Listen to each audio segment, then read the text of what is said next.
where normally you perform? You've got a specific theater venue, or you go in a specific country or city, or how exactly is being done your work? Well, the vision for ACT is to have a fast venue at some point. But so far we've been working on specific productions, so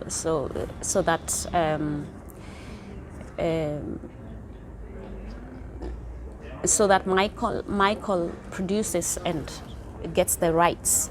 If for we've done Merchant of Shakespeare's Merchant of Venice that we adapted to Merchant of Copenhagen, which was directed by a Kenyan that we got to Denmark. Enemy of the People, which is a Norwegian story that we had collaborations with Norwegian and Swedish actors, also directed by a Kenyan that came in Kenya, who came to Denmark. And the cast is multiple cultures, and that's the mission, is multiple cultures on stage, because we sort of feel that is also missing here, or we are missing in the Danish sort of system. And so and the beautiful thing about it is that it's the market is there. Danish people of all colors have been to our shows and seen, and even though it looks different from what you would expect in the Danish scene or what has been there, it's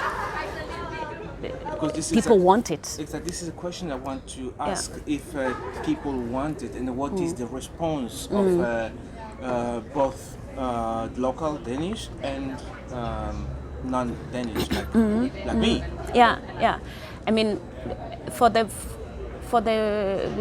and this I'm speaking for every piece that I've also seen that's done by a person of color or an artist from outside, of Denmark, or an artist in Denmark who just doesn't fit or feel that they have had platforms. Is that now they are creating these platforms also because they need. We create this platform so our younger followers, the younger generation can sort of see, okay, this is possible. I can actually mirror myself through someone I see on TV or in film or on stage, and this is why it's so beautiful that it's happening now, and that the stories are also stories we tell ourselves. Talk about films. There's less films where people of color is portraying in Scandinavia. Do you know why and what need to be done so it can have a chance on that? Because the number of people of color in Scandinavia is kind of growing. The number is increasing, but still we see like even TV presenters, we don't see many. It doesn't match. It doesn't exactly. Yeah. It doesn't. At least one we don't see in there. Do you know exactly what is the problem and how to change that? Yeah, it's also an issue. Well, it's also something that we've sort of addressed also with the industry and the people in the system, because we feel or we felt misrepresented, or not misrepresented, but sometimes also misrepresented, because the stories we sort of that we are casting as sometimes stereotype. As if they are the only stories we can tell, and that's been something we've also wanted to address, as artists on all levels. But like, like it's happening it's beginning to happen in theater scene. It's also happening in film, that people of color now coming, or people who haven't felt they've been represented on TV or film are also coming now and telling their own story, creating the stories themselves and creating platforms where artists can feel at home, and artists of color can feel at home and team together, team with each other, and create works that sort of showcase us out there. And that's the change I feel that's happening right now. And again, the public, the audience is there, and it's clear that it's ready. Yeah. So it's a change, sort of slow or gradual. It's more the word. It's gradual, but it's happening for sure. All right, it's happening for sure. You said the market is there. So what is the problem? Is because we are not pushing it, or The problem, I don't know what the problem has been for the longest time.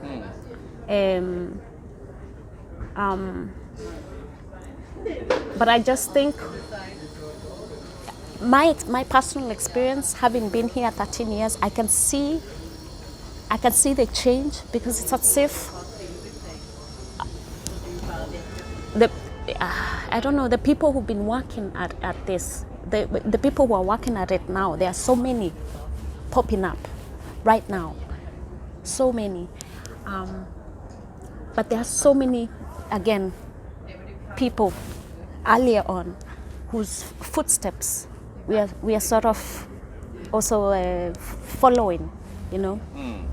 Great example for me is Ai Solomon, for example, the musician who has been there since the 70s, whose footsteps we are following. So they were there, they've always been there, and they've been fighting. It feels like the children who grew up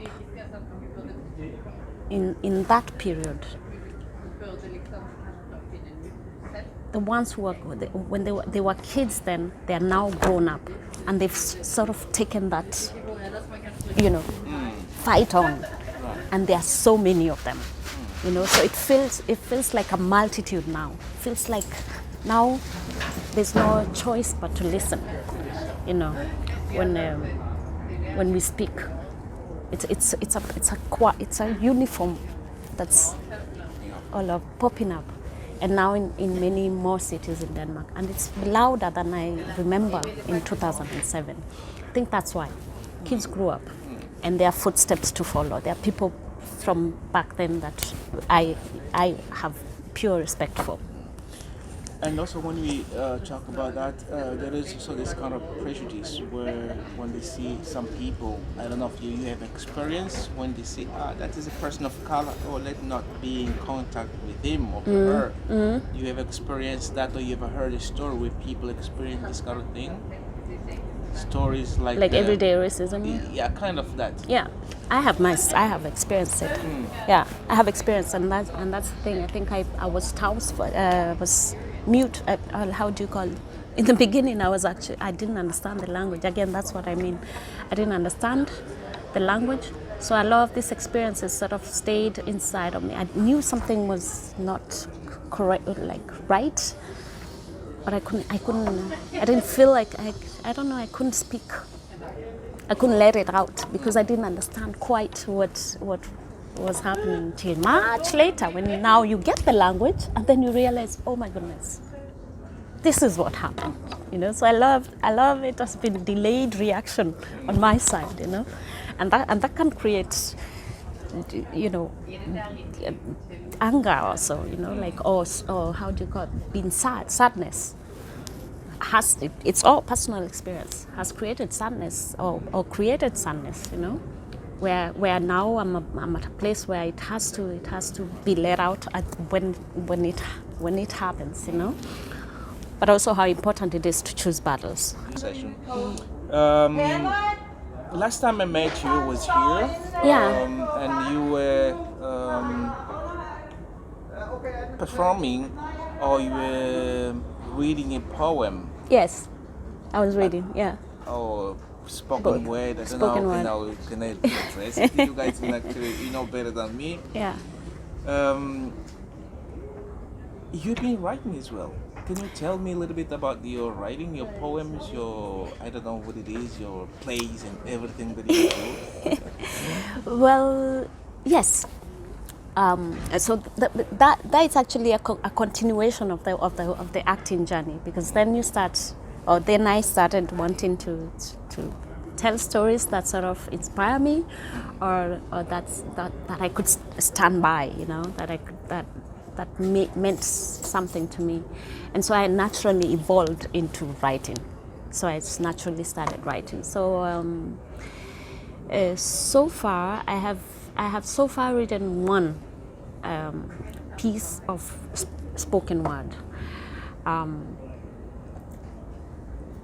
that I've performed out there. Otherwise, I've also read and performed others works. That day, that was I Rise by Angelou, and yes, and Self Love by Derek. So, but I've written one piece of spoken word so far. I'm writing a few more, and then I just also this year wrote a script for a film together with a friend, Rebecca Jensen. We wrote a short film that is currently in production. So, yeah.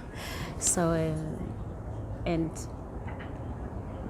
I'm on to another one as well. Also, a short film, and my spoken word is also in the works to be sort of translated into short film. But I've developed a niche for writing. And this short film is going to be produced in Denmark or in Kenya? In Denmark.